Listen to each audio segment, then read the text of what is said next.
They have been literally forgotten to death. Shocking figures uncovered by this programme reveal thousands of people have died of dehydration or malnutrition in hospital or in care homes. In fact, the lack of basic nutrition was linked to more deaths in 2013 than at any time in almost 20 years.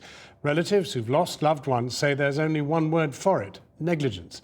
Our chief correspondent Alex Thompson has met one family who were forced into a long and very difficult court battle to prove it. He always wore shorts from April to November, didn't he? Yes. Carol Mack recalls her husband. Ian remembers his father, taken before his time by hospital neglect. An outdoor man, keen gardener. A hip operation left him gravely ill in hospital with C. difficile. He'd be given drinks and they'd be left there. And sometimes, occasionally, they'd been written up as given to him.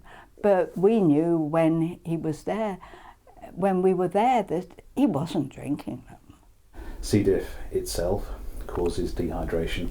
It causes malnutrition because the body can't absorb the food because the bowel is so infected. And patients in that condition are at real risk of death. And it was the hospital's job to get the basics right. And very clearly they failed. They were negligent. And he was absolutely forgotten to death. Selly Oak Hospital's since closed, but as Stan Mack lay gravely ill here, the nursing documents show a staggering degree of negligence. Days before his death, critical hydration charts just have question marks. On this side of the chart we have the intake. This is the fluid going in, and this is what's going in until 9 o'clock in the morning, and then from 10 o'clock in the morning we don't know. The nurses have simply written a question mark. And on the output side over here we have yet another question mark. We don't know at all what is going out. Stan's death certificate records dehydration as a cause of death, and it says systemic failings were noted. And the hospital today told us the Trust fully accepts the findings of the inquest and can assure patients and their families that very significant improvements have been made in the care delivered to our patients in the intervening years. Selly Oak has now become the shiny new Queen Elizabeth Hospital in Birmingham. The Macks fought Stan's case to the appeal court and won, to prove his neglect, but also to ensure things would improve for others. The latest figures up to 2013 show that over 10 years to that year, there have been more than 9,000 deaths in hospitals and care homes where dehydration was the cause or contributing factor. Over the same decade, in more than 3,000 hospital and care home deaths, malnutrition was the cause or contributing factor. And a Channel 4 News investigation shows 336 malnutrition-related hospital deaths in 2013 alone. Now that's the highest figure for nearly 20 years. Malnutrition's so significant that the government set up the Malnutrition Task Force to try to combat it.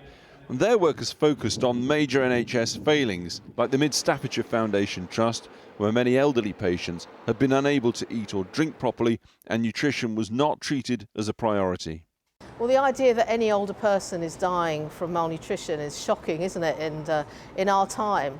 But I think what it reflects is that our hospitals have become very busy places, as we know, and lots of older people, when they become very frail, perhaps if they have dementia especially, need someone to sit with them, take time to help them to eat. And I just wonder whether now hospitals are always finding the time. Malnutrition and dehydration don't automatically signal neglect, of course, but today's figures show there remains a significant problem. Today's statistics show there are thousands of families potentially in the same situation as Carol and Ian found themselves. And for those families, Ian has some simple, straightforward advice. For families who suspect that something is possibly wrong in the hospital with a patient now, they should ask to see the records of what is going on. They should ask to see the fluid balance chart, and they should ask to see the nutrition chart, and they should ask for it to be explained to them.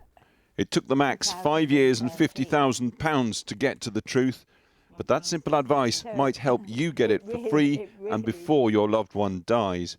Alex Thompson, Channel 4 News, Birmingham.